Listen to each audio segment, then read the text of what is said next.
अस्सलामुअलैकुम dear students, आज हम डिस्कस करेंगे क्रिस्टलाइजेशन को। क्रिस्टलाइजेशन जो कि हमारे पास टॉपिक है क्लास फर्स्ट ईयर का एक्सपेरिमेंटल टेक्निक्स इन केमिस्ट्री, जो कि सेकंड चैप्टर है, उसका ये टॉपिक है। और इसमें हमने जो डिस्कस करना है क्रिस्टलाइजेशन के बारे में, पहले हम उसके डेफिनेशन और प्रिंसिपल क्या हैं, फिर उसके बाद चॉइस ऑफ ए सॉल्वेंट, मतलब जिसमें कि हमने वो एक्सपेरिमेंट परफॉर्म करना है, हमने कौन सा सॉल्वेंट यूज़ करना है, फिर उसके बाद preparation of A saturated solution, फिर उस सॉल्वेंट की मदद से हमने क्या करना है, एक सैचुरेटेड सोल्यूशन बनाना होता है, फिर उसके बाद फिल्ट्रेशन के बाद कूलिंग के बाद उनके क्रिस्टल जो हमारे पास आती हैं उनके हम ड्राई करते हैं, और ड्राई करने के बाद हमारा एक प्रोसेस होता है डीकलराइजिंग जो है वो हम ज़रूरी नहीं हम परफॉर्म करें, लेकिन अगर हमारे पास हमें कोई कलर इम्प्योरिटी नज़र आ रही होती है तो हम क्या करते हैं, डीकलराइजेशन का प्रोसेस करते हैं। अब क्रिस्टलाइजेशन ये भी हमारे पास क्या है, एक प्योरीफाइंग टेक्निक है। जैसे कि हमने पहले भी देखे, सॉल्वेंट एक्सट्रैक्शन को देखा, क्रोमेटोग्राफी को देखा, और इस तरह के ये एनालिटिकल एनालिसिस टेक्निक्स हैं। तो क्रिस्टलाइजेशन भी हमारे पास केमिकल एनालिसिस वाली एक टेक्निक है, जिसके अंदर हम लोग क्या करते हैं, किसी भी प्रोडक्ट को क्या करते हैं, प्योरीफाई करते हैं, और ये प्योरीफिकेशन के लिए हमारे पास यूज़ होती है।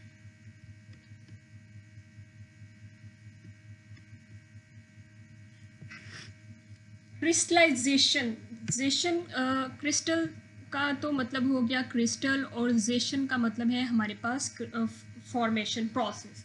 अब हमारे पास formation of crystal is called crystallization. मतलब क्रिस्टल का बनना जो होता है वो हमारे पास क्या कहलाता है, ये पूरा प्रोसेस हमारे पास क्या कहलाता है, क्रिस्टलाइजेशन कहलाता है। जैसे कि यहाँ पर ये बहुत खूबसूरत सी प्यारी सी नज़र आ रही, मैंने कॉपर सल्फेट ऐड की है, क्योंकि कॉपर सल्फेट जो है वो प्रीवियस छोटी क्लास में भी पढ़कर आए होते हैं। इसका एक एक्सपेरिमेंट है 8th क्लास में, और इस तरह से और भी कुछ क्लासेस में होंगे एक्सपेरिमेंट, बट एक 8th क्लास में और इस तरह से 9th क्लास में भी क्रिस्टलाइजेशन का प्रैक्टिकल भी है और टॉपिक भी होता है। और प्रैक्टिकल में जैसे कि सल्फ़र वगैरह की क्रिस्टल्स भी बनाकर दिखाई जाती हैं। तो ये वही वाला टॉपिक है जो कि हमारे पास इसमें फर्स्ट ईयर में रिपीट किया गया है और थोड़ा डिटेल में है। और क्रिस्टलाइजेशन मतलब इसमें बताने का पर्पस क्या है कि ये जो क्रिस्टलाइजेशन है ये हम क्यों यूज़ करते हैं और इसका पर्पस क्या है। और वैसे तो हमारे पास अगर कोई चीज़ होती है तो वो हम क्रिस्टल्स होती हैं, तो हम मतलब इसके लेने का हमारा पर्पस क्या है, इस एक्सपेरिमेंट को परफॉर्म करने का हमारे पास पर्पस क्या होता है लैब में। तो वो इस चीज़ को आज डिस्कस किया जाएगा कि formation of crystal is called crystallisation, right. What are crystals. अब क्रिस्टल्स क्या होती हैं, पूछा जा सकता है कि क्रिस्टल्स क्या होती हैं। A specific geometrical shape of a pure compound, और ये सब्सटेंस की हमारे पास अगर स्पेसिफिक ज्योमेट्रिकल शेप होती है तो वो हमारे पास क्या कहलाती हैं, क्रिस्टल्स कहलाती हैं। क्रिस्टल्स की अपनी, हर क्रिस्टल की अपनी एक स्पेसिफिक ज्योमेट्री होती है, अपनी स्पेसिफिक शेप होती है, राइट। ये आप चैप्टर में पढ़ेंगे जिसमें कि हमारे पास 7 क्रिस्टल सिस्टम जो है उसमें पढ़ेंगे कि हमारे पास क्या होते हैं, कि इनकी अपनी एक स्पेसिफिक शेप होती है और इनकी अपनी एक स्पेसिफिक क्या होती है, ज्योमेट्री होती है, और इनके अपने अपने उनके मतलब स्ट्रक्चर में अरेंजमेंट्स होती हैं, और अपने जो अरेंजमेंट्स के लिहाज से उनके जो होते हैं एंगल होते हैं, और उनकी स्पेसिफिक शेप्स जो होती हैं हम उनको क्या देते हैं, क्यूबिकल शेप है, मतलब ट्राइगोनल है, बाइपिरामिडल है, या उसके हमारे पास क्या होते हैं उसके लिहाज से। और उनकी फिर अरेंजमेंट्स भी हम क्या करते हैं, जैसे कि क्लोज पैक्ड स्ट्रक्चर कह दिया, इस तरह की अरेंजमेंट्स उनकी होती हैं, राइट। ये क्रिस्टलाइजेशन को पढ़ और क्रिस्टल्स को डिस्कस करना इतना आसान नहीं है कि उसके ये काफ़ी एक वास्ट फील्ड है जिसके अंदर के क्रिस्टलाइजेशन को क्या किया जाता है, स्टडी किया जाता है। खैर हमारा इसमें पर्पस क्या है कि हमने सिर्फ क्रिस्टलाइजेशन को डिस्कस करना है कि क्रिस्टल्स बनती कैसे हैं, और दूसरा हमारा इसका पर्पस क्या होता है, क्रिस्टलाइजेशन को करने का पर्पस क्या होता है लैब में, ठीक है, लेबोरेटरीज में हम ये एक्सपेरिमेंट क्यों परफॉर्म करते हैं, राइट। अब हमारे पास जैसे कि ये हमारे पास है एक कॉपर सल्फेट को ही डिस्कस करूँगी क्योंकि यहाँ पर हमारे पास ये कॉमन एग्जांपल है और हम प्रीवियस क्लासेस में भी पढ़कर आए हैं। अब हमारे पास जो मतलब जैसे कि हमारे पास ये कॉपर सल्फेट है पाउडर फॉर्म में, ये कॉपर सल्फेट क्या है पाउडर फॉर्म में, और जब ये हम एक्सपेरिमेंट परफॉर्म कर लेते हैं तो इस तरह की क्रिस्टल्स जो हैं वो हमारे पास आ जाती हैं, या ये थोड़ी सी बड़ी शेप में है और बारीक बारीक बिल्कुल नीडल्स टाइप भी हमें क्या मिलती हैं, उनके स्ट्रक्चर्स मिलते हैं। अब लेबॉर्ट्रीज में जब हम एक्सपेरिमेंट परफॉर्म करते हैं तो उसमें हमारे पास क्या होता है कि कोई भी प्रोडक्ट जब हम प्रिपेयर कर लेते हैं तो प्रिपेयर करने के बाद मैंने पहले भी डिस्कस किया था कि जैसे हम कोई भी ऑर्गेनिक सिंथेसिस चीज़ सिंथेसाइज करते हैं तो हमारे पास कोई भी ड्रग हमने जैसे कि थायोयूरिया के कंपाउंड्स बनाए हैं या थायोजोलिडीन्स के कंपाउंड बनाए हैं, तो उसमें क्या होता है हमारे पास हम क्या करते हैं कि उनकी वो प्रोडक्ट जब हमारे पास आ जाती है, ऑर्गेनिक सिंथेसिस जब हम कर लेते हैं, उस यील्ड को हम ऐसे ही नहीं रहने देते, उसका हम क्या करते हैं उनकी क्रिस्टलाइजेशन करते हैं ताकि हम वो जो हमने प्रोडक्ट सिंथेसाइज की है उसको हम क्या कर लें प्योरीफाई कर लें। प्योरीफाई करने से वो जो पहले हमारे पास पाउडर फॉर्म में आती हैं, ये जब हमारे पास प्रोडक्ट आ जाती है तो वो इस फॉर्म में होती है, पाउडर फॉर्म में होती है। तो जब हम क्रिस्टलाइजेशन का प्रोसेस कर लेते हैं तो हमारे पास उनकी बहुत प्यारी प्यारी क्रिस्टल्स जो होती हैं हमारी प्रोडक्ट की आ जाती हैं। तो इसके दो फ़ायदे हो गए, एक तो हमें क्या मिल गई क्रिस्टल्स मिल गई, नंबर 2 हमारे पास हमारी प्रोडक्ट भी क्या हो गई प्योरीफाई होगी। कोई भी इम्प्योरिटीज़ अगर उसके एक्सपेरिमेंट के दौरान उसमें चली गई थी, रह गई थी या उसके अंदर आ गई थी, या ये जो क्रूड प्रोडक्ट थी, क्रूड जो हमारे पास पाउडर टाइप स्ट्रक्चर था, इसमें कोई इम्प्योरिटीज़ थी तो वो क्या हो जाती है, वो हमारे पास क्या हो जाती है रिमूव हो जाती है, राइट। इसके दो पर्पस आई होप आपको समझ में आ जाएगा कि हमें क्या मुसीबत है या क्या तकलीफ़ है, हमने क्यों ये एक्सपेरिमेंट परफॉर्म करना है। हमने ये एक्सपेरिमेंट परफॉर्म करना ही करना है अपनी प्रोडक्ट्स के लिए, ताकि हम उसकी एक अच्छी सी शेप ले सकें। शेप जब क्रिस्टलाइज फॉर्म में हमारे पास शेप आती है तो हम उसके फर्दर बहुत सारे एनालिसिस अपनी प्रोडक्ट के करते हैं, राइट। हम उसके बहुत सारे जैसे कि वेरी फर्स्ट टॉपिक में मैंने XRD का जिक्र किया था, XRD का जिक्र किया था। तो XRD में हम क्या करते हैं इन क्रिस्टल्स का एनालिसिस करते हैं, ठीक है। और दूसरा हमने इसको क्या कर लिया, अपने प्रोडक्ट को प्योरीफाई कर लिया। तो इसकी एक तो प्योरीफिकेशन होगी, एक दूसरी हमारे पास क्या आ गई क्रिस्टल्स आ गई एक बहुत अच्छी शेप में। अब क्रिस्टलाइजेशन क्या है, crystallization is the removal of a solid from the solution by increasing the concentration above the saturation point in a manner that the excess solid separate out in the form of crystals, right। हमने जब crystallisation का process perform करना होता है तो क्या होता है कि रिमूवल ऑफ सॉलिड, मतलब हम उसके अंदर सॉलिड डालते चले जाते हैं। हमने अभी मैंने पीछे जो दिखाया पाउडर फॉर्म में, वो हम थोड़ा थोड़ा सॉल्वेंट लेते हैं और उसके अंदर हम अपना क्या करते हैं थोड़ा थोड़ा सॉलिड जो है प्रोडक्ट जो हमारी है पाउडर फॉर्म में, हम उसको क्या करते हैं डालते जाते हैं और उसकी कंसनट्रेशन क्या बढ़ाते जाते हैं, increasing its concentration on above the saturation point, right. मतलब एक पॉइंट ऐसे आता है कि जो सैचुरेशन पॉइंट होता है, लेकिन उससे भी आगे हम टेम्परेचर नीचे से बढ़ाते चले जाते हैं और ऊपर से हम क्या करते हैं एक्सपेरिमेंट जो है परफॉर्म करते चले जाते हैं। मतलब हम थोड़े थोड़े अपना वो पाउडर डालते चले जाते हैं और थोड़ा थोड़ा हमने जो सॉल्वेंट सिलेक्ट किया होता है वो हम डालते चले जाते हैं और उसको क्या करते हैं डिजोल्व करते हैं। और फिर एक ऐसा पॉइंट आता है कि वो डिजोल्व होना बंद हो जाता है, तो हम उसको क्या करते हैं गर्म करना शुरू कर देते हैं, मतलब टेम्परेचर बढ़ाना शुरू कर देते हैं। और फिर उसके ऊपर क्या होता है हमारे पास वो सॉलिड और डिजोल्व होना शुरू हो जाता है। और फिर एक ऐसा पॉइंट आता है कि वहाँ पर वो हमारा सॉलिड तब डिजोल्व होना बंद हो जाता है। तो फिर उसके बाद क्या होता है in such a manner that the excess solid separate out. जब अब वो जो हमारे पास हॉट सैचुरेटेड सोल्यूशन था, जब वो हमने क्या कर दिया उसके बाद उसको हम फिल्टर कर लेते हैं ताकि उसके अंदर रेत वगैरह या कोई भी इम्प्योरिटी वगैरह थी तो वो क्या हो जाए रिमूव हो जाए। जब वो रिमूव हो जाती है तो वो जो हमारे पास मतलब सोल्यूशन था वो क्या होना शुरू हो जाता है ठंडा होना शुरू हो जाता है, मतलब कूल होना शुरू हो जाता है। जब कूल होना शुरू हो जाता है तो हमारे पास इस बीकर के जो मतलब ये जो इसका बॉटम है या इसकी साइडों पर हमारे पास बहुत प्यारी क्रिस्टल जो है वो बनना शुरू हो जाती हैं। तो हमारे पास क्या हो जाता है, मतलब एक्सेस सॉलिड जो है, ये जो बात हो रही है, ये कॉम्प्लिकेटेड सी लाइन लिखी हुई, लेकिन इसको ये तभी समझ आएगी तब जब ये क्या है, आपको ये वाला मतलब इसका पूरा प्रिंसिपल समझ आएगा कि मतलब हमने क्या किया, अपना सॉलिड लिया, वो जो पाउडर फॉर्म में सॉलिड था लिया, उसको हमने सॉल्वेंट में थोड़ा थोड़ा सॉल्वेंट लेंगे और थोड़ा थोड़ा हम क्या करेंगे, अपना सॉलिड लेंगे और उसको हम क्या कर देंगे, डिज़ोल्व करना शुरू कर देंगे। जब वो डिज़ोल्व होना बंद हो जाएगा तो हम क्या कर देंगे, नीचे से टेम्परेचर बढ़ाना शुरू कर देंगे। जब हम टेम्परेचर बढ़ाना शुरू कर देते हैं तो वो और ज़्यादा क्या हो जाता है, सोलिबल होना शुरू हो जाता है। जब वो सोलिबल होना शुरू हो जाता है तो क्या होता है, हमारे पास उसका फिर हमारे पास क्या होता है, फिर जब टेम्परेचर बढ़ाते चले जाते हैं एक पॉइंट आता है कि तब वो सोलिबल होना बंद हो जाता है। तो हम उसको क्या करते हैं, वो हमारे पास उसको हम फिल्टर कर लेते हैं। जब फिल्टर कर लेते हैं इम्प्योरिटीज़ रिमूव हो जाती हैं। इम्प्योरिटीज़ रिमूव हो जाती हैं तो जो सॉलिड हमने एक्स्ट्रा डाला था, जब वो सोलिबल होना बंद हो गया था और टेम्परेचर फिर बढ़ा के हमने उसको ज़बरदस्ती सोलिबलाइज़ किया था, तो वो जो होता है एक्सेस सॉलिड जो होता है वो क्रिस्टल्स की फॉर्म में हमारे पास बीकर में यहाँ पर नीचे जो है क्रिस्टल्स हमें मिलना शुरू हो जाती हैं और ये बहुत प्यारी क्रिस्टल्स लगती हैं।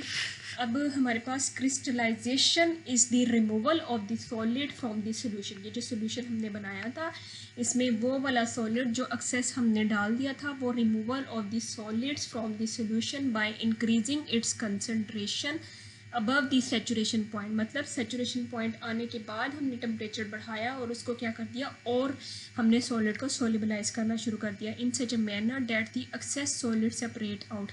और फिर वो जो एक्सेस सॉलिड था वो क्या करता है, सेपरेट आउट, वो यहाँ पर सेपरेट आउट हो जाता है in the form of crystals. जब हम उसको कूल करते हैं तो वो क्या हो जाता है, क्रिस्टल्स की फॉर्म में। इस तरह से हमें क्रिस्टल जो होती हैं वो मिल जाती हैं।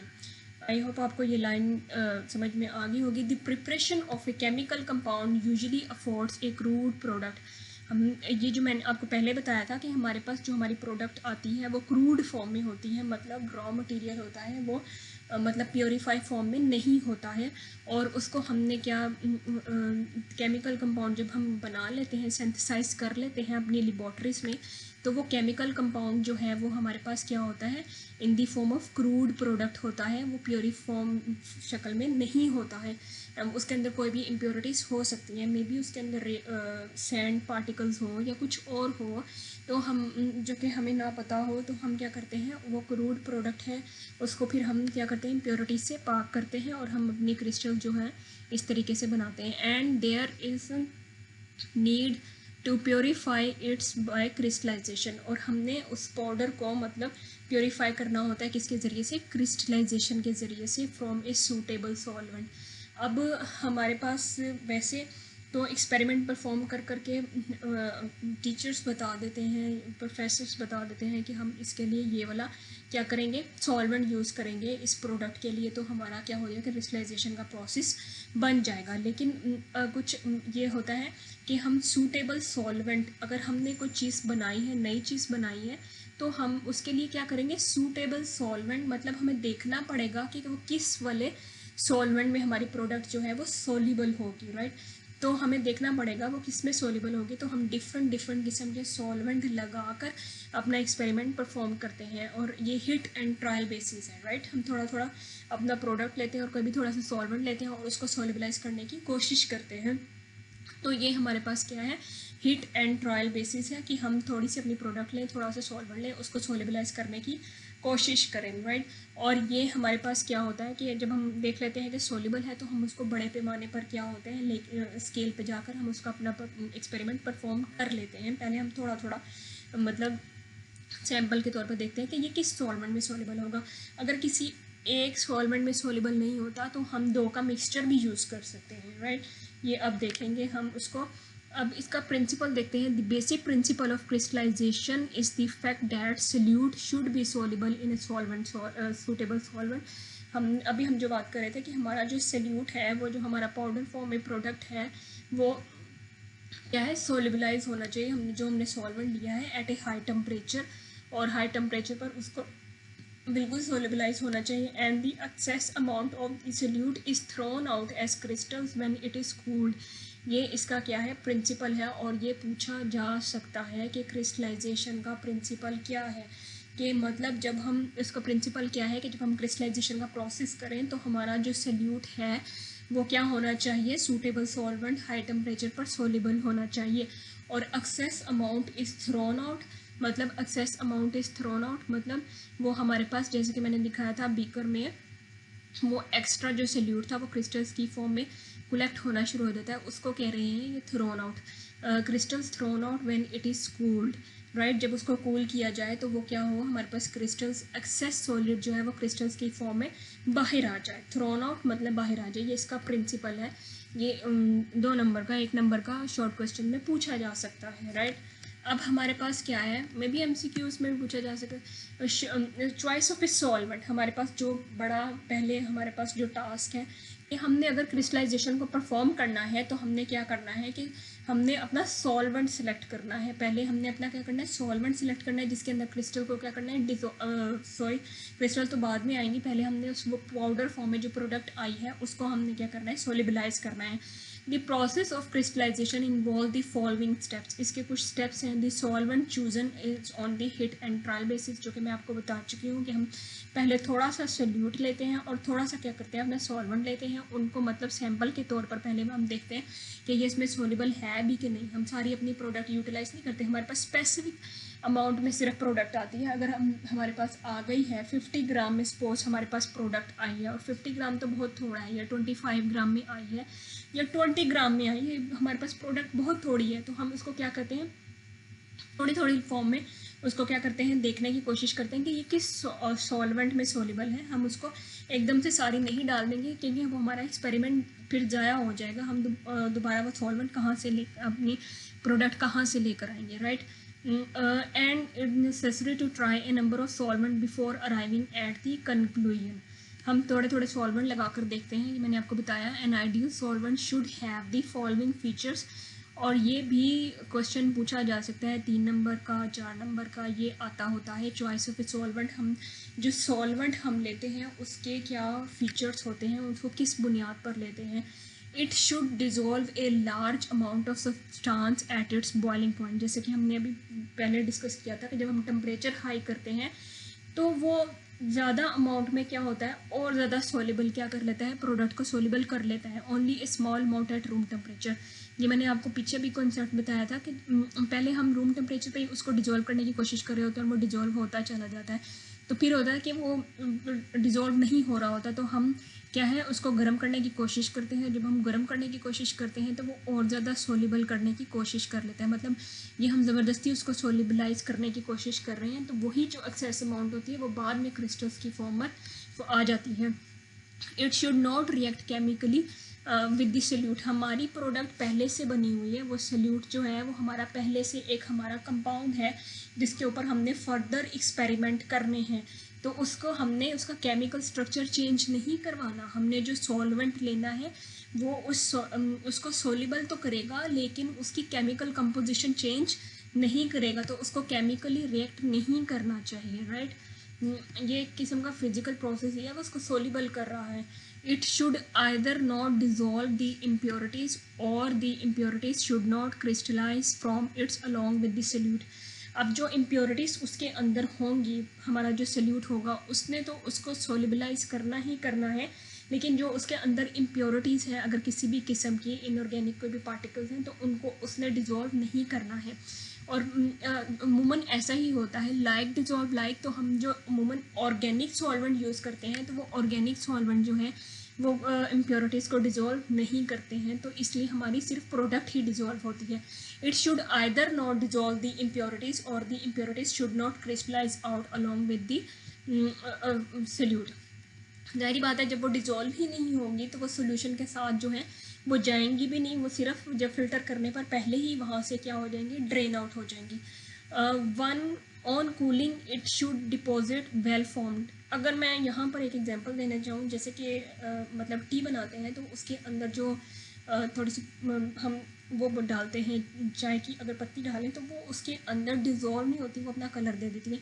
लेकिन यहाँ पर इम्प्योरिटीज़ जो होती हैं वो कलर नहीं देती हैं, समटाइम्स कलर दे भी देती हैं, जिसकी वजह से हम उसको डिकलराइजेशन का प्रोसेस एंड में पढ़ना है। लेकिन हम क्या करते हैं, उसको जब स्ट्रेन आउट करते हैं तो वो वहाँ से निकल जाती हैं। इसी तरह से इम्प्योरिटीज़ का भी यही है कि हम उसको जब स्ट्रेन करते हैं या हम उसको फ़िल्टर करते हैं तो वहाँ से इम्प्योरिटीज़ क्या हो जाती हैं, रिमूव हो जाती हैं, और हमारी जो मतलब सोल्यूशन में प्रोडक्ट होती है वो सोल्यूशन फॉर्म में फिल्ट्रेट में चली जाती है। On cooling it should deposit well formed. और जब हमारे पास मतलब हम कूलिंग करते हैं उसकी, तो क्या होते हैं, deposit well formed crystals of a pure compound, और हमारे पास प्योर कंपाउंड की क्रिस्टल्स जो होती हैं वो बनना शुरू हो जाती हैं। इट शुड बी इनएक्सपेंसिव, और ये हमारे पास क्या होना चाहिए, सॉल्वेंट चीप होना चाहिए, बहुत ज़्यादा एक्सपेंसिव नहीं होना चाहिए, क्योंकि हमने तो अभी बहुत सारे एक्सपेरिमेंट्स परफॉर्म करने हैं, हम उसी के ऊपर इतना ज़्यादा एक्सपेंस नहीं लगा सकते। It should be safe to use and should be easily removable. एक तो सेफ़ टू यूज़ होना चाहिए, केमिकली हार्मफुल नहीं होना चाहिए, and should be easily removable. और वो जब हम सोल्यूट को मतलब ठंडा कर लेते हैं तो क्रिस्टल्स में से यहाँ पे आप ये देख रहे हैं क्रिस्टल्स बनी हुई हैं, इसमें से सॉल्वेंट जो होता है वो एवेपोरेट हो जाता है और आसानी से क्या हो जाता है, निकल जाता है, right. Solvents, this solvents which are used for the crystallisation, हम कौन कौन से सॉल्वेंट्स यूज़ करते हैं उसकी एग्जांपल्स ये भी पूछा जा सकता है। हमारे पास है वाटर, रेक्टिफाइड स्पिरिट जिसे कि हम 95% एथेनॉल कहते हैं। ये रेक्टिफाइड स्पिरिट क्या होती है, ये एमसीक्यूज़ में बहुत बार पूछा जाता है। और हमारे पास क्या है, एब्सोल्यूट इथानॉल है यहाँ पर, ये एक ही चीज़ है, absolute ethanol, right. Absolute ethanol मतलब ये क्या होती है, ये वही है, ये जो बात हो रही है रेक्टिफाइड स्पिरिट। और हमारे पास डाई इथाइल ईथर, एसीटोन, और हमारे पास है क्लोरोफॉर्म के बाद हमारे पास है कार्बन टेट्राक्लोराइड, क्लोरोफॉर्म Cl3 होता है, और हमारे पास ये जो है कार्बन टेट्राक्लोराइड ये CCl4 होता है। फिर हमारे पास एसिटिक एसिड होता है CH3COOH, और पेट्रोलियम के बाद हमारे पास क्या आ जाता है, ईथर आ जाता है।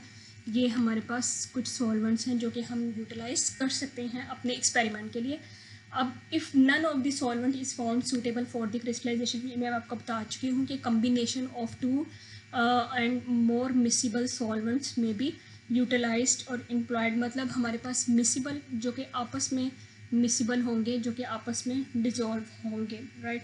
ये नहीं कि एक ही अलग लेयर बन रही है, तो वो मिसिबल सॉल्वेंट, अगर क्लोरोफॉर्म या उसके साथ हम इथानॉल यूज़ कर रहे हैं तो वो आपस में सोल्यूबल होंगे। If the solvent is inflammable, then the precautions should be taken with the heating the solution so that it does not catch fire।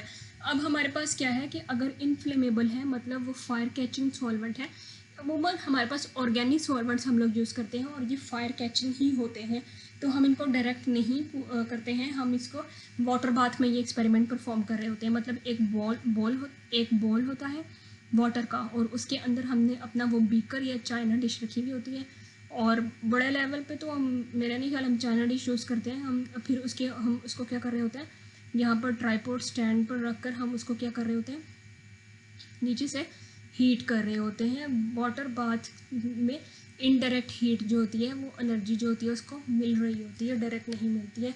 In such cases water bath is used for heating purpose, right.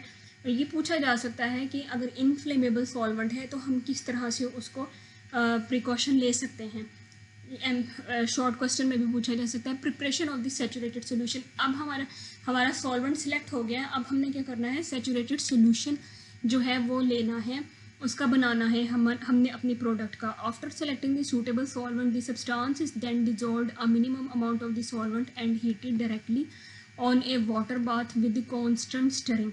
हम जो पहले कितनी दफ़ा बताएं कि हम solvent में थोड़ा थोड़ा अपना क्या करते जाते हैं, वो डिजॉल्व करते जाते हैं, और ऊपर से हम स्टरर की मदद से क्या करते हैं, एक ग्लास रॉड होता है उसको हम क्या करते हैं, या वो स्टील की भी होती है स्टरर, तो हम उसको क्या करते हैं, उसको हिलाते चले जाते हैं ताकि वो डिजोल्व होता चला जाए. After selecting a suitable solvent, the substance is then dissolved. Minimum amount of the solvent is heated directly on the water bath with the constant stirring. Add more solvent to the boiling solution if necessary until all the solute has dissolved. हमारी जो वो product थी, चाहे वो 25 ग्राम थी या 20 ग्राम थी या 50 ग्राम थी, वो सारी हमारे पास क्या हो जाए, डिज़ोल्व हो जाए. राइट. अब हमने क्या करना है कि इसमें हमारे पास क्या है, ये जो हम सेचुरेटेड सोल्यूशन यहाँ पर हम बनाते हैं, प्रीवियस क्लास में या 9th में या 8th क्लास में आप लोगों ने पढ़ा होगा कि हम सारे का सॉल्वेंट सारा जो है उसके अंदर सॉल्वेंट में ज़्यादा सारा सॉल्वेंट लेते हैं और उसके अंदर हम अपनी प्रोडक्ट लेते हैं, इतनी डालते जाते हैं कि हमारा सेचुरेटेड सोल्यूशन बन जाए और वो क्या हो जाए कि वो उसके अंदर डिज़ोल्व ना हो फर्दर, और फिर हाई टेम्परेचर पर और ज़्यादा इसको डिज़ोल्व कर लेते हैं बाद में. लेकिन ये हम इसके अंदर ऐसे नहीं करते. हमारे पास मैंने जैसे कि पहले ही बताया, हमारी प्रोडक्ट बहुत थोड़ी होती है, 20 है या 25 ग्राम है या हमारे पास 50 ग्राम है. तो हम क्या करते हैं, थोड़ी थोड़ी सी बीकर में डालते हैं और थोड़ा थोड़ा सा ऊपर से सॉल्वेंट डालते हैं और हम उसको क्या करते हैं, हिलाते चले जाते हैं. फिर जब वो सॉल्युबल हो जाती है फिर हम थोड़ी सी प्रोडक्ट डालते हैं और फिर थोड़ा सा सॉल्वेंट डालते हैं. फिर जब वो सॉल्युबल हो जाती है तो हम देखते हैं कि एक पॉइंट आता है वो सॉल्युबल नहीं हो रही होती, तो हम उसको हीट करना शुरू करते हैं और हीट करने के बाद वो एक्सेस सॉलिड भी हमारे पास क्या हो जाता है, सॉल्युबल हो जाता है. आई होप आपको इस लाइन का समझ आ गया होगा. ये हमारे पास अगर हम इंस्ट्रूमेंट की बात करें तो हमारे पास ये क्या है, ये ट्राइपॉड स्टैंड होता है, नीचे हमने बर्नर रखा हुआ होता है. बर्नर ना भी रखें तो हमारे पास हॉट प्लेट्स होती हैं, लेबॉर्ट्री में हॉट प्लेट होती हैं, जैसे कि अमूमन आजकल कुकिंग करते हुए भी देखा हुआ होगा, हॉट प्लेट के ऊपर जो होती है कुकिंग की जा रही होती है. तो वो हॉट प्लेट पे क्या है कि ये हमारे पास बीकर है, सॉल्वेंट इम्प्योर सॉल्वेंट, वो जो हमारे पास प्रोडक्ट आई है, और ये स्टरर है हमारे पास. इसकी मदद से हम क्या करते हैं, इसको हिलाते चले जाते हैं. Stir to dissolve the solid, the impure solid is dissolve in the solvent. और जब वो डिजोल्व होना बंद होना शुरू हो जाता है तो हम उसको गर्म करते हैं. तो फिर उसको क्या होता है, मज़ीद हम क्या करते हैं, सॉल्वेंट एक तो एवेपोरेट होता चला जाता है, हम और सॉल्वेंट भी डालते चले जाते हैं, अपने प्रोडक्ट भी डालते चले जाते हैं, वो सोलिबलाइज होना शुरू हो जाती है और होल प्रोडक्ट जो है वो हमारे पास क्या हो जाती है, सोलिबलाइज हो जाती है. अब the hot solution is allowed to cool. अब उसको हम क्या करते हैं, कूलिंग के लिए रख देते हैं. और इससे पहले ये एक स्टेप है, हम उसको फ़िल्टर कर लेते हैं. पहले हम अपनी ये जो एवेपोरेट हमारे पास ये जो आया यहाँ से हॉट सोल्यूशन, हम इसको यहाँ से लेते हैं और उसको हम क्या कर देते हैं, वो कर लेते हैं, फ़िल्टर कर लेते हैं. फ़िल्टर क्यों करेंगे, ताकि अगर हमारे पास इसके पास अंदर इम्प्योरिटीज़ हैं तो वो यहीं पर क्या हो जाए, रिमूव हो जाए. फिर उसको हम कूल करना शुरू करते हैं. कूल करते हैं तो वो हमारे पास जैसे ही कूलिंग स्टार्ट होगी तो हमारे पास क्रिस्टल्स क्या होना शुरू हो जाती है, अपीयर होना शुरू हो जाती हैं. और फिर उसके बाद वो ये अभी भी इसके अंदर हमारे पास जो सॉल्वेंट है, इसको फिर से हम क्या कर देते हैं, क्रिस्टल जब आ जाती हैं तो हम उनको क्या कर लेते हैं, फ़िल्टर कर लेते हैं. और poured of into the crystals में बी ड्राइड, और इसको फिर हम ड्राई का प्रोसेस करते हैं. ये जो है ना कूलिंग, हम समटाइम्स अपनी जो हम लेबॉर्ट्री में जो प्रोडक्ट सिंथेसाइज करते थे, हम उसको रख कर चले जाते थे फ्रीज़र में, या फिर हम रूम टेम्परेचर पे भी रख देते थे. तो वो जब हम अगले दिन आते थे लैब में 24 आवर के बाद या 12 आवर के बाद, तो वो हमारी क्रिस्टल्स क्या बनी उसके अंदर बनी हुई होती थी, बहुत खूबसूरत सी, या तो उसी टाइम भी समटाइम बनना शुरू हो जाती थी जल्दी से. Filtration, the insoluble impurities in the saturated solution are then removed by filtering the hot saturated solution. वो जो मैंने आपको बताया कि पहले हम जब सेचुरेटेड सोल्यूशन बना लेते हैं और जब हमारी सारी प्रोडक्ट डिज़ोल्व हो जाती है तो हम उसको क्या कर लेते हैं, फ़िल्टर कर लेते हैं, ताकि हमारी इम्प्योरिटीज़ रिमूव हो जाए. और या तो हम नॉर्मल फ़िल्टर पेपर कर लेते हैं या फिर हम फ्लूटेड फ़िल्टर पेपर कर लेते हैं. फ्लूटेड फ़िल्टर पेपर जो है, मेरे ख्याल से आपको इसका आता होगा तरीका, कि हम उसको क्या कर देते हैं, फोल्ड करते चले जाते हैं, तो हमारे पास फ्लूटेड फ़िल्टर पेपर जब बन जाता है.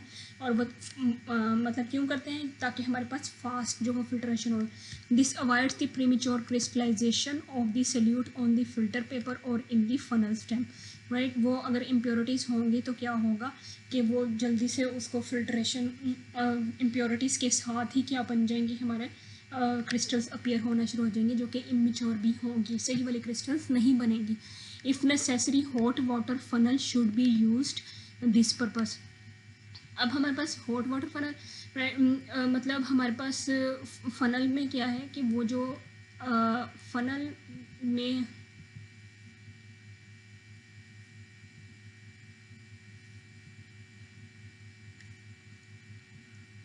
हम जो अपने funnel है ना, the insoluble impurities in the saturated solution are then removed by filtering the hot saturated solution through the normal or the fluted filter paper.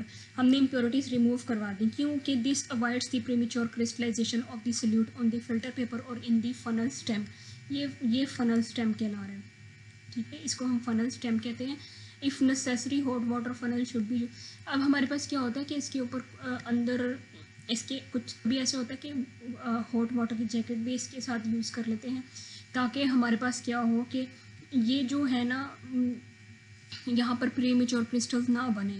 साथ ही अगर ये बहुत ज़्यादा कूल होगी या तो हम इस फनल को क्या कर लेते हैं, उसमें हम क्या कर लेते हैं, इसको हॉट फनल भी हम यूज़ कर सकते हैं. अब अपने इक्विपमेंट को मतलब अगर बहुत ज़्यादा, वैसे ऐसा होता नहीं है लेकिन कि अभी हम एक्सपेरिमेंट परफॉर्म कर रहे हैं तो हमारी क्रिस्टल जो है इसके ऊपर बनना शुरू हो जाए तो हम क्या करते हैं, अपने ये जो यूटेंसिल्स हैं या जो हमने भी अपरेटस यूज़ किया है उसको हम पहले से वार्म भी कर लेते हैं. Cooling the hot filtered solution is then cooled at a moderate rate. जब हमारे पास वो फिल्टर, हम जब प्रोडक्ट को फिल्टर कर लेते हैं तो हमारे पास उसकी हम क्या करते हैं, स्लो कूलिंग ना तो स्लो कूलिंग करते हैं ना हम उसकी फास्ट कूलिंग करते हैं, हम उसकी क्या करते हैं, मॉडरेट कूलिंग करते हैं. The hot filtered solution is then cooled at moderate rate. क्यों मॉडरेट रेट पर, मीडियम, ताकि हमारे क्या बने, medium size crystals are form. ये पूछ सकते हैं कि स्लो कूलिंग क्यों नहीं करते या फास्ट कूलिंग क्यों नहीं करते. स्लो कूलिंग यील्ड्स ए बिगर क्रिस्टल, और जब स्लो कूलिंग करें तो वो हमारे पास बिगर क्रिस्टल बन देती हैं which are likely to include considerable amount of solvent carrying impurities with it and complicating the drying process. जब अब हम स्लो कूलिंग करेंगे तो क्या होगा कि वो उसके साथ इम्प्योरिटीज़ भी क्या हो जाएंगी और ज़्यादा आ जाएंगी और वो कॉम्प्लिकेट करेंगी प्रोसेस को. तो हम ऐसा नहीं चाहते, हम स्लो कूलिंग भी नहीं करते क्योंकि बहुत बड़ी क्रिस्टल्स आ जाएंगी जो कि हमारे फर्दर एक्सपेरिमेंट्स में क्या करेंगे, हिंड्रेंस कॉज करेंगी. हम उसको मॉडरेट रेट पर कूल करते हैं और उससे मॉडरेट रेट पर कूल करने के बाद क्या होती है, वहाँ पर हमारी जो क्रिस्टल्स जो हैं वो बनना शुरू हो जाती हैं. अब हमारे पास जब क्रिस्टल्स आ जाती हैं, जैसे कि मैंने बताया बीकर में नीचे हमारे पास क्रिस्टल जो होती हैं वो कलेक्ट बन जाती हैं, कलेक्ट होना शुरू हो जाती हैं. अब हमने उसको मतलब इसके अंदर अभी भी सॉल्वेंट है, उस सॉल्वेंट में से हमने क्रिस्टल्स कैसे निकालनी है. When the crystallization is complete, the mixture of the crystals and the mother liquid, ये जो इसके अंदर फिल्ट्रेट पहले है और या सॉल्वेंट है उसको हमने क्या करना है, वो मदर लिक्विड कहला रहा है. Mother liquid is filtered through the गूज क्रूशिबल, ये पीछे आपने पढ़ा है इसी चैप्टर में. गूज क्रूशिबल एंड वैक्यूम पम्प हम क्या करते हैं, यूज़ करते हैं ताकि हम क्या कर लें, ये इसको, वैसे ये कम ही होता है लेकिन हम जो ज़्यादातर एक्सपेरिमेंट फ़िल्टर के फिल्ट्रेशन के ज़रिए से ही कर लेते हैं. फुल सक्शन इज़ अप्लाइड, अगर तो ज़्यादा सॉल्वेंट है तो हम क्या, फुल सक्शन इज़ अप्लाई, उस क्रिस्टल्स के साथ लगा हुआ है तो हम full suction is applied in order to drain the mother liquid. Suction मतलब वैक्यूम क्रिएट करते हैं, उसको क्या करते हैं, पंप की मदद से हम क्या कर लेते हैं, उसको ड्रेन आउट कर लेते हैं from the crystals as effectively as possible. When the filter cake is rigid enough it is pressed firmly with a कॉक to drain the left over liquid.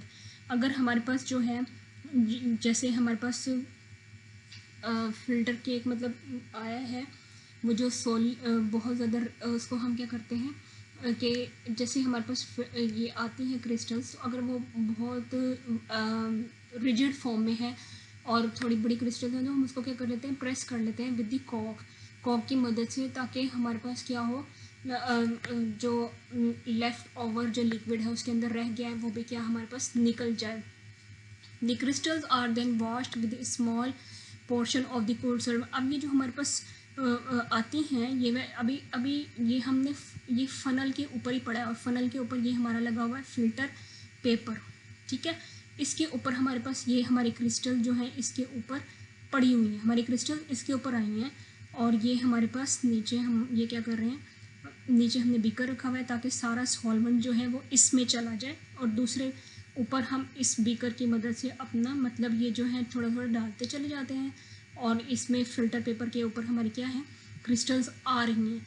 अब crystals are then washed with small portion of the cold solvent. हम freezer में जो है वो अपना ठंडा जो है सॉल्वेंट क्या हमने पानी या कह लें डिस्टिल्ड वाटर जो है वो रखा हुआ होता है और इसके ऊपर डालते चले जाते हैं ताकि हमारी ये क्या हो जाए, कुछ भी अगर इसके अंदर और इम्प्योरिटीज़ हैं तो वो वॉश आउट हो जाए। And the process repeated several time, और इसको हम काफ़ी दफ़ा करते हैं। The mother liquor is quite often concentrated by evaporation and cool to obtain fresh crop of the crystals. अब यहाँ पर हमने क्या करना है कि इसको यहाँ से फ़िल्टर पेपर को हमने यहाँ से क्या कर लेना है, रिमूव कर लेना है, और इस तरह से टेबल पर हम ये क्या करते हैं, फ़िल्टर पेपर को क्या कर देते हैं, फैला देते हैं। फ़िल्टर पेपर को जब हम फैला देते हैं तो वो क्या होती है कि सॉल्वेंट उसमें से क्या हो जाता है, रूम टेम्परेचर पर अवेपोरेट हो जाता है, क्योंकि ऑर्गेनिक सॉल्वेंट्स हैं वो तो अवेपोरेट हो जाती है आसानी से, तो हमारी क्या हो जाती हैं, क्रिस्टल्स हमें यहाँ पर आसानी से मिल जाती हैं। The process of crystallisation appears to be very simple, yet the success of operation lies in the amount of the percentage of the crystal। अब ये हमारे पास प्रोसेस बहुत ज़्यादा सिंपल है, जैसे कि पिछली क्लासेस में भी आपने देखा छोटे छोटे एक्सपेरिमेंट्स परफॉर्म किए गए होंगे, लेकिन अब ये प्रोसेस बहुत सिंपल है। लेकिन क्या है कि कभी हम इसकी जो सक्सेसफुल रेट है वो इस बात से लगाते हैं कि परसेंटेज ऑफ क्रिस्टलाइज्ड प्रोडक्ट। एक तो हमारे पास पहले जो पाउडर फॉर्म में प्रोडक्ट थी हम उसका वेट कर लेते हैं, हमारे पास कितनी अमाउंट में आई है। अगर हमारे पास 25 ग्राम थी या 50 ग्राम थी तो हम उसको क्या कर लेते हैं, नोट कर लेते हैं। और जब हम क्रिस्टलाइजेशन का प्रोसेस कर लेते हैं, उसको प्योर फॉर्म में ले जाते हैं, तो ये जो हमारे पास फ़िल्टर के ऊपर हमारे पास प्रोडक्ट आई है तो हम इसको भी क्या कर लेते हैं, मेजर कर लेते हैं। और उसको जब हम मेजर करते हैं तो हम देखते हैं हमारा सक्सेस रेट कितना है, हमने एक्सपेरिमेंट कितनी एफिशिएंसी से परफॉर्म किया है। अगर तो 1 ग्राम 2 ग्राम का डिफरेंस है, पॉइंट्स में कुछ डिफरेंस है, तो हमारा एक्सपेरिमेंट बहुत ज़्यादा एफिशिएंट है। लेकिन अगर बहुत ज़्यादा अमाउंट डिक्रीज़ कर गई है तो हमारा एक्सपेरिमेंट इतना एफिशिएंट नहीं रहा। अमूमन जो है वो मिल जाती है, हमारे पास प्रोडक्ट जो है वो बहुत एफिशिएंट तरीके से मिल जाती है, obtained from the crude substance. Drawing, अब हमारे पास इसका फंक्शन, अब हमने क्या करना है, इसको ड्राई करना है, ठीक है। अब pressing it between the several folds of the filter paper. अब हम इस तरह के 3-4 फिल्टर पेपर लेते हैं, उनके ऊपर और दरमियान में इसके नीचे भी एक फ़िल्टर पेपर रख देंगे और इसके ऊपर भी फ़िल्टर पेपर रख देंगे, और उनको थोड़ा थोड़ा आहिस्ता बहुत ही सॉफ्ट हैंड से उनको प्रेस करते हैं ताकि हमारी क्रिस्टल्स डिस्टर्ब ना हो, और दूसरा जो है एक्सेस सॉलिड जो है वो वहाँ से रिमूव हो जाए।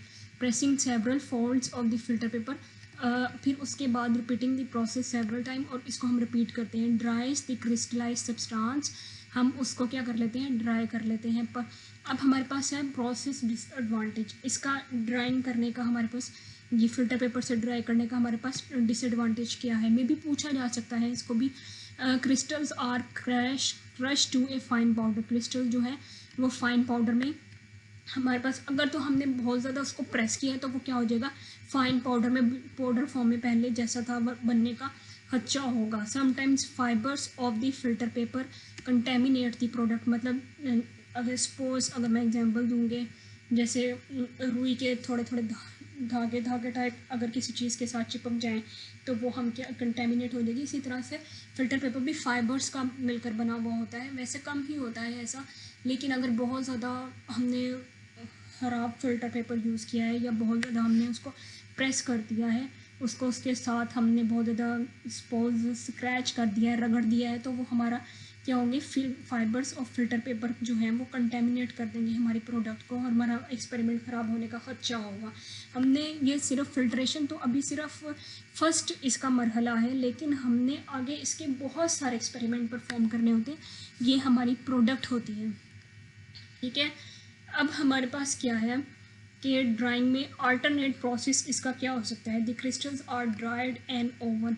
हम क्या करें कि वो जो हमारे पास अभी तो वो वाला फ़िल्टर पेपर तो गीला फ़िल्टर पेपर होगा, तो हम क्या करें, इसको दूसरे वाले फ़िल्टर पेपर पर क्या करते हैं, ट्रांसफ़र कर दें, या इसी के ऊपर रहने दें, इसके नीचे एक और फ़िल्टर पेपर लगा दें, और तो हम इसको क्या कर दें, ओवन में शिफ्ट कर दें, इसको ओवन में रख दें। और प्रोवाइडेड ये सब्सटेंस, अब हमने देखना होता है कि वो वाला जो सब्सटेंस है वो हमारा उसका मेल्टिंग पॉइंट कितना है, ये भी हमें पता होना चाहिए। वो 100 डिग्री सेंटीग्रेड पर डिकम्पोज ना हो जाए, मेल्ट ना हो जाए और डिकम्पोज ना हो जाए, हमें इसका भी ध्यान रखना होता है। या तो हम उसको रूम टेम्परेचर पर ही ड्राई करें, या फिर हम उसको क्या करें, ओवन में रख कर ड्राई कर लें। ये अब ओवन ये सिर्फ दिखाने के लिए है कि लेबॉर्ट्री में इस किस्म के ओवन होते हैं। अब ये जो हमने अपने इंस्ट्रूमेंट्स धोकर भी इसके अंदर वॉश करके भी रख देते हैं ताकि वो क्या हो जाए, हमारे आसानी से जल्दी से सूख जाए और हमारे पास उसके अंदर कोई भी वाटर के पार्टिकल्स ना रह जाए। और इसी तरीके से हम ये अगर उठाएंगे इसके अंदर यहाँ पर इसको क्या कर देंगे, रख देंगे अपनी प्रोडक्ट को। और जब हम प्रोडक्ट को रख देंगे वो थोड़ी देर में क्या हो जाएंगे, हमारे क्रिस्टल्स क्या हो जाएंगे, ड्राई हो जाएंगे। ये दिखाने के लिए था बाहर से और अंदर से किस तरह से है। Drying of the crystallise substance, इसका एक और मेथड जो है, a safe reliable method of drying the crystals is vacuum desiccator. हम वैक्यूम डेसिकेटर से उसको क्या करते हैं, ये है हमारे पास, ये भी दिखाने के लिए कि वैक्यूम डेसिकेटर किस किस्म का होता है। इसके ऊपर या तो ये प्रेशर गॉज लगा हुआ होगा, अगर नहीं होगा तो ये एक नॉब, शीशे की ही नॉब इसके ऊपर लगी हुई होगी उठाने के लिए। अब ये हमने यहाँ पे देखें प्रोडक्ट आपको नज़र आ रही होगी, ये इस तरह से पेट्री डिश में या वॉच ग्लास में हम क्या कर देते हैं, इसको रख देते हैं और वो क्या हो जाती है हमारे पास वैक्यूम डेसिकेटर में हमारे पास क्या होता है, ये अब vacuum crystals are spread over the watch glass. Watch glass में पिछले एक्सपेरिमेंट में दिखाए थे, शीशे की एक छोटी सी प्लेट होती है, उसके ऊपर हम अपनी प्रोडक्ट क्या कर देते हैं, यहाँ पर रख देते हैं और kept in A vacuum desiccator several और वॉच ग्लास में भी रख सकते हैं, पेट्री डिश में भी रख सकते हैं। हम थोड़ी देर के लिए उसको क्या करेंगे, उसमें रख देंगे। The drying agent use in the vacuum desiccator are calcium chloride, silica gel and phosphorus pentoxide. ये वाले हम ये भी शॉर्ट क्वेश्चन में पूछा जा सकता है कि safe and reliable method of crystallisation कौन कौन सा है, और उसमें हम आप बता सकते हैं कि ये है, और उसके अंदर ड्राइंग एजेंट कौन से यूज़ होते हैं ये भी पूछा जा सकता है, तो आप ये वाले भी उसके अंदर बता सकते हैं ड्राइंग एजेंट कौन कौन से यूज़ होते हैं, calcium chloride, silica jail, phosphorus pentoxide. अब डीक्लोराइजिंग ऑफ द अनडिजायर्ड कलर्स, अगर हमारे पास क्या है कि कुछ इम्प्योरिटीज़ आ गई हैं और वो कलर दे रही हैं, तो ये तो हम वेरी फर्स्ट स्टेप में भी ये प्रोसेस परफॉर्म कर सकते हैं कि हम जो कलर्ड पार्टिकल्स अगर हम उसके अंदर नज़र आ रहे थे या रेजिनस पार्टिकल्स नज़र आ रहे हैं जो कि कलर इम्पार्ट कर रहे हैं हमारी प्रोडक्ट में, तो हम उसको क्या करेंगे, वहाँ से उसको वो हमारे अपनी प्रोडक्ट जो हमारे पास थी वो पाउडर फॉर्म में उसको लेंगे, उसको बीकर में डालेंगे और उसके अंदर हम क्या कर देंगे, सॉल्वेंट में डिज़ोल्व करेंगे और उसके अंदर एनिमल चारकोल डालेंगे। एनिमल चारकोल जो है वो हमारे पास वो वाला चारकोल जो कि एनिमल से हासिल होता है, उनकी बोन से या उनके मतलब बॉडी पार्ट से हमें मिलता है, तो उसको हम क्या करते हैं एनिमल चारकोल के ज़रिए से। एनिमल चारकोल का जो मेन फंक्शन होता है वो कलर्ड इम्प्योरिटीज़ को खुद ब खुद अपने साथ अटैच कर लेता है और ये केमिकली रिएक्ट नहीं करता है, ये सिर्फ वो कलर्ड पार्टिकल्स को लेता है और हमारी जो प्रोडक्ट हो जाती है वो फिर क्या हो जाती है, खालिस हो जाती है और उसको हम हीट करते हैं। ये मैं पढ़ देती हूँ। Sometimes during the preparation of the crude substance the colouring matter resinous product affect the, एक कलरिंग मैटर हो गया, एक रेजिनस प्रोडक्ट हो गई, कुछ रेजिन्स होते हैं, affect the appearance of the product. ठीक है, हमारे पास प्रोडक्ट जो है थोड़ी कुछ कलर्ड फॉर्म में आ रही होती है जो उसका एक्चुअल स्ट्रक्चर होता है। अगर हमारे पास हमारी प्रोडक्ट का कलर येलो होना चाहिए तो उसके अंदर कुछ और कलर नज़र आ रहा है जो कि उसका नहीं है, तो हम समझ जाएंगे इसके अंदर कोई कलर्ड पार्टिकल्स प्रेजेंट हैं। या फिर हमारी प्रोडक्ट ब्राउन कलर की थी तो हम देख लेंगे कोई एक्स्ट्रा कलर अगर उसके अंदर आ रहा है। इट में appeared colored, such impurities are conveniently removed by boiling the substance in the solvent with the sufficient quantity of the finely powdered animal charcoal and then filtering the hot solution। और फिर उसमें जब वो कर लेगा तो हम उसको फ़िल्टर कर लेंगे। फ़िल्टर करने के बाद हमारा जो सोल्यूशन जो है अगर तो ब्लू कलर का होना चाहिए था तो सारा ब्लू कलर का होगा, इसके अंदर कोई कलर्ड इम्प्योरिटी नहीं होगी। The coloured impurities are absorb by animal charcoal, वो अपने ऊपर अब्जॉर्ब कर लेगा। एंड अब्जॉर्ब्ड और अब्जॉर्ब ये मैंने आपको पहले बताया था कि इसके अंदर फ़र्क क्या होता है अब्जॉर्प्शन और अब्जॉर्प्शन में। And the pure colourised substance crystallize out from the filtrate on cooling. ये हमारे पास आया, ये इसको दिखा रहे हैं कि किस तरह से फ़िल्टर पेपर पे हम उसको कलेक्ट कर लेते हैं। अब ये क्रिस्टल जो है मैंने दिखाई है कि कितनी खूबसूरत सी जो है कॉपर सल्फेट की मैंने दिखाई, इसलिए कॉपर सल्फेट क्योंकि ये बहुत ज़्यादा एक्सपेरिमेंट्स में आपने ताकि इसको समझना आसान हो कि किस तरीके से हमारे पास ये मिलती हैं। अगर मैं इसको रिपीट कर दूँ प्रोसेस को एक दफ़ा, अगर मैं रिपीट कर दूँ तो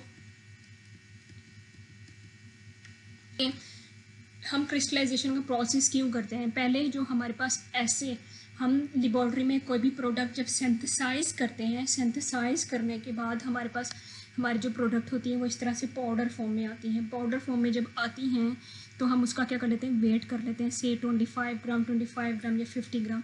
तो हम जब उसको हम क्या करते हैं, क्रिस्टलाइजेशन का प्रोसेस परफॉर्म करते हैं, तो उसका हमारे दो बड़े फ़ायदे क्या होते हैं, हमें बहुत प्यारी ज्योमेट्रिकल शेप्स में हमारी क्रिस्टल्स मिल जाती हैं, उनकी स्पेसिफिक शेप होती है जिसकी वजह से हम फर्दर उसके एक्सपेरिमेंट परफॉर्म कर लेते हैं, और हमारे पास क्या होती है, इसमें से इम्प्योरिटीज़ रिमूव हो जाती हैं जो कि हमारे पास उसकी प्योरीफिकेशन हो जाती है। मे भी ये पूछा जा सकता है कि हम क्यों क्रिस्टलाइजेशन का परफॉर्म करते हैं, इसका प्रिंसिपल भी पूछा जा सकता है, और प्रिंसिपल के बाद हमारे पास क्या आता है कि हम इसमें क्या करते हैं। मैं ये एक डायग्राम पर जाना चाह रही हूँ।